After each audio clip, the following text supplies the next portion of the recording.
সানজিদার আজ ভার্সিটিতে important class ছিল। সে ভেবেছিল আজ একটু আগে বের হয়ে মিথির সাথে একটা নোটস বুঝে নিবে। মনে হয় আজ আর সেটা হবে না, অলরেডি লেট হয়ে গেছে।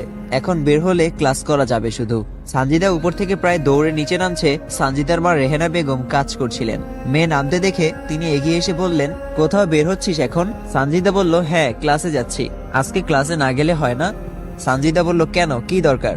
তাছাড়া আমার আজ একটা ইম্পর্টেন্ট ক্লাস আছে, মিস করলে পরে সমস্যায় পড়তে হবে। সানজিদা গিয়ে ডাইনিং টেবিলে বসে বলল, আম্মু তাড়াতাড়ি খেতে দাও, লেট হয়ে গেছে।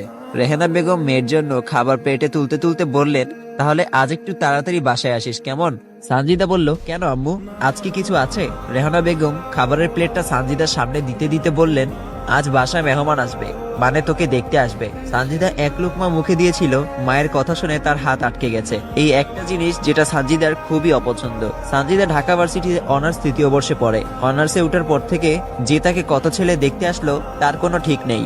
বড় অদ্ভুত সেই দৃশ্যগুলো। ছেলের মা ভাই বোন নিয়ে আসবে, মেয়ে সামনে গেলে শুরু করবে তারা প্রশ্নের পর্ব, একটার পর একটা, একজনের পর আরেকজন প্রশ্ন করেই যাবে। কেউ কেউ বলবে, একটু হাঁটো তো দেখি, চুলগুলো দেখাও, কত লম্বা দেখি। তখন কেমন লাগে বিষয়টা? সানজিদার খুবই খারাপ লাগে। আবার সবশেষে হাতে টাকা গুঁজে দিয়ে বলবে, তুমি কিছু খেয়েও। তখন সানজিদার খুবই ইচ্ছে করে বলতে, আমি কি আপনার কাছে টাকা চেয়েছি? কিন্তু এটা বললে অন্যরা নির্ঘাত তাকে বেয়াদব মনে করবে। তাই চাওয়া সত্ত্বেও সানজিদা কিছু বলতে পারে না। সানজিদা ভালো করে খাবারটা খেলো না, এখন ইচ্ছে করছে না খেতে। সানজিদা হাতটা ধুয়ে আবার নিজের রুমের দিকে পা বাড়ালো। সেটা দেখে রেহানা বেগম বললেন, কি রে, আবার উপরে যাচ্ছিস কেন? ক্যাম্পাসে যাবি না? মায়ের কথা শুনে সানজিদা দাঁড়িয়ে যায়, নিচের দিকে তাকিয়ে বলল, না যাব না। সানজিদার মা বলল, তুই তো মাত্র বললি তোর ইম্পর্টেন্ট ক্লাস আছে, তাহলে? সানজিদা একটা দীর্ঘ নিঃশ্বাস ফেলে বলল, তার থেকেও আজ বাসায় থাকা বেশি ইম্পর্টেন্ট মনে হলো। ক্যাম্পাসে গেলেও আমি মন দিয়ে ক্লাস করতে পারবো না। একবার তুমি একবার আব্বু, কলের পর কল করেই যাবে। সানজিদা 1 মিনিটে অপেক্ষা না করে নিজের রুমে চলে গেল। রেহানা বেগম কিছু বললেন না। তিনি বুঝতে পারলেন মেয়ে অভিমান করেছে। মেয়েটা বড্ড অভিমানিনী, কিন্তু মেয়ে হয়ে জন্ম নিয়েছে, একদিন তো বিয়ে দিতেই হবে। আর ভালো ছেলে পেলে তাড়াতাড়ি বিয়ে দেওয়া উচিত। মেয়েটাকে এটা কিছুতেই বোঝাতে পারলেন না রেহানা বেগম। সানজিদার মাও জোরে নিঃশ্বাস নিলেন, তারপর আবার কাজে লেগে গেলেন। 1টার দিকে মেহমান চলে আসার কথা, তার আগেই সব রান্নাবান্না শেষ করা উচিত। সানজিদার বাবা আব্দুল সাত্তার সাহেব গেছেন বাজারে, মিষ্টি দই আনতে হবে। বাড়িতে মেহমান আসবে আর খাবার শেষে একটু মিষ্টি দই হবে না, বিষয়টা নেহাত ছোট লোকের পরিচয় হবে। মেয়ের বিয়ের ব্যাপারে কোনো রকম কমতি চান না আব্দুল সাত্তার সাহেব। প্রয়োজনে সবকিছু ডাবল ট্রিপল হবে, তাও কম হবে না। আব্দুল সাত্তার সাহেব বাজার থেকে মিষ্টি আর দই কিনে নিয়ে আসে। দেখলেন স্ত্রী রেহেনা খাবার তৈরিতে ব্যস্ত হয়ে পড়েছে। আব্দুল সাত্তার সাহেব মিষ্টি আর দই ফ্রিজে রাখতে রাখতে বললেন, সানজিদাকে বলেছো আজ একটু তাড়াতাড়ি বাসায় ফিরে আসতে? সানজিদার মা বলল, সে তো আজ ভার্সিটিতে যায়নি, রেডি হয়ে নিচে নেমে আসছিল। আজ তাড়াতাড়ি আসার কথা বলায় সে ভার্সিটি যায়নি। মনে হলো মেয়েটা অভিমান করেছে। সানজিদার বাবা ড্রয়িং রুমে এসে বসলেন। তিনি মনে মনে সিদ্ধান্ত নিলেন, এবার যদি ছেলে দেখে পছন্দ না হয় তাহলে মেয়ের পড়াশোনা শেষ না হওয়া পর্যন্ত আর বিয়ের কথা বলবেন না। আব্দুল সাত্তার চুপ করে বসে রইলেন। সানজিদার মা রান্নাবান্না শেষ করে প্রায় 12টা 55 বেজে যায়। সানজিদার মা রান্নাঘর থেকে বের হয়ে দেখলেন আব্দুল সাত্তার চোখ বন্ধ করে বসে আছেন। সানজিদার মা আঁচলে হাত মুছতে মুছতে বললেন, তুমি কি কিছু বিষয় নিয়ে চিন্তা করছো?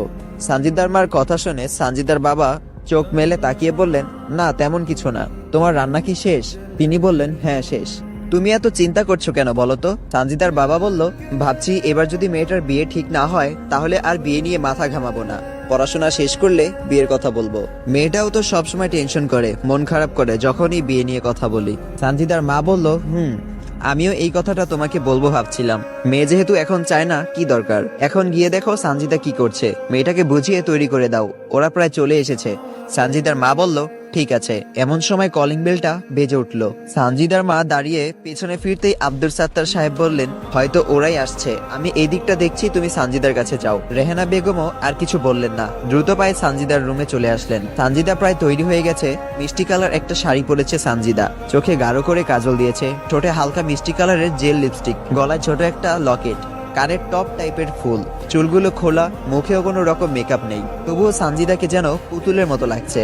রেহানা বেগমের খুবই ভালো লাগছে মেয়েকে নর্মাল থাকতে দেখতে।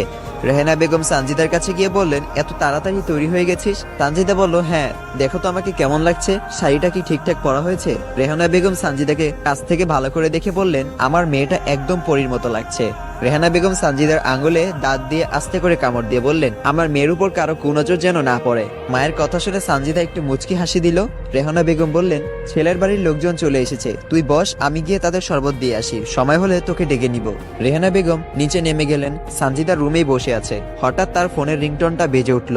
সানজিদা ফোনটা হাতে নিয়ে দেখে মিথি কল করেছে। সানজিদা ফোনটা রিসিভ করতে মিথি বলে, তুই কোথায় এখন? সানজিদা বলল, বাসায়। কেন? মিথি বলল, তুই না বলেছিলি আজকে একটা নোটস বুঝে নিবি আমার থেকে, তাহলে কি হলো, আসিসনি কেন?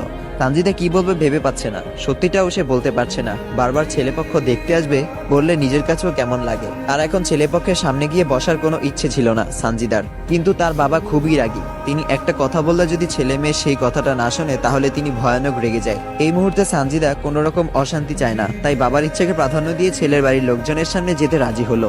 সানজিদা বলল, আসলে আজ হঠাৎ করে একটু অসুস্থ হয়ে গেছি, তাই আসতে পারিনি, অন্য একদিন বুঝে নিব।